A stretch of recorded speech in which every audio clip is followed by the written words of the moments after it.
Global টি-20 লিগে প্রথমবারের মতো চ্যাম্পিয়ন হলো বাংলাদেশের কোনো দল। হ্যাঁ, রংপুর রাইডার্স গ্লোবাল টি-20 লিগের চ্যাম্পিয়ন।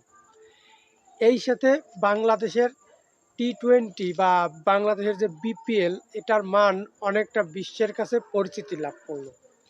যদিও বর্তমান ডিজিটাল ক্রিকেটের টি-20 ফরম্যাটে বাংলাদেশ যোজন যোজন পিছায় আছে। এর মূল কারণ হচ্ছে বাংলাদেশের ব্যাটিংদের টি-20 মেজাজে ব্যাট করার এবিলিটি খুবই কম। এর ভিতর সবথেকে ব্যতিক্রমধর্মী একজন প্লেয়ার হচ্ছে সৌম্য সরকার। সৌম্য সরকার টি-20 একজন প্রফেশনাল ব্যাটিং হওয়ার যে এবিলিটি, যে ক্ষমতা, তার পুরোপুরি সৌম্যর ভিতর আছে। সৌম্য এমন একজন ব্যাটসম্যান যে বাংলাদেশের এখন পর্যন্ত আমার দেখা সবথেকে বেশি hard hitter player.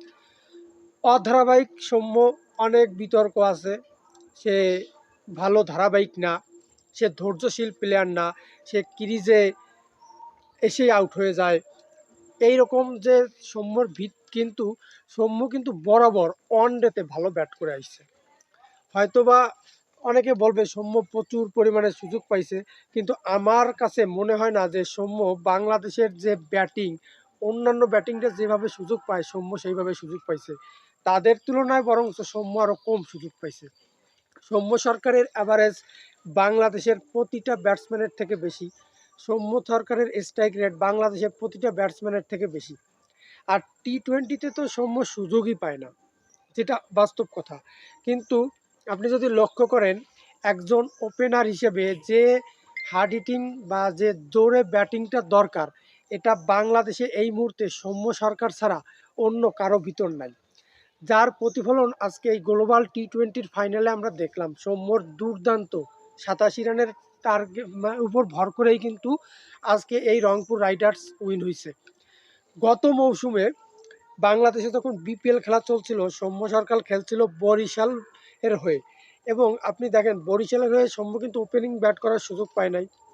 1 down, 2 down, 3 down, মানে একটা ভালো ব্যাটিং, একটা ওপেনার ব্যাটিং, যে বাংলাদেশের অন্যতম একজন হার্ড হিটিং ব্যাটিং, তাকে আপনি তার পজিশনে না নামাইয়া তাকে ট্রাই করতেছেন 3, 4, 5-এ, অটোমেটিকলি ওই প্লেয়ার আর ধারাবাহিক হচ্ছে না।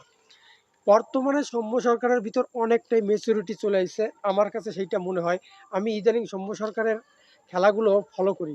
প্রথম অবস্থায় আইসা সৌম্য সরকার যে রানের জন্য খুব উদ্গ্রীব থাকতো, তাড়াতাড়ি রান করতে চেষ্টা করতো, এখন কিন্তু সৌম্য তা করে না। সৌম্য কিন্তু এখন আসে, ক্রিজে এসে বলগুলো দেখে, ক্রিজের বলের গতিগুলো বোঝে, তারপরে কিন্তু মার শুরু করে, যেটা সৌম্যর আমার কাছে মনে হয় অনেকটাই ইমপ্রুভ হয়েছে। এবং এই ইমপ্রুভমেন্ট, এই ফর্মটা যদি ধরে রাখতে পারে, সামনে বাংলাদেশের জন্য ভালো কিছু বয়ে আনার সৌভাগ্য বা বয়ে আনা সম্ভব সৌম্যর দ্বারা। তাই সৌম্যর জন্য শুভকামনা, রংপুর রাইডার্সের জন্য শুভকামনা, অভিনন্দন। থ্যাংক ইউ সবাইকে। যদি আমার ভিডিও ভালো লাগে অবশ্যই চ্যানেলটি সাবস্ক্রাইব করবেন, বেল নোটিফিকেশন অল করবেন। দেখা হবে নেক্সট কোনো ভিডিওতে। ধন্যবাদ।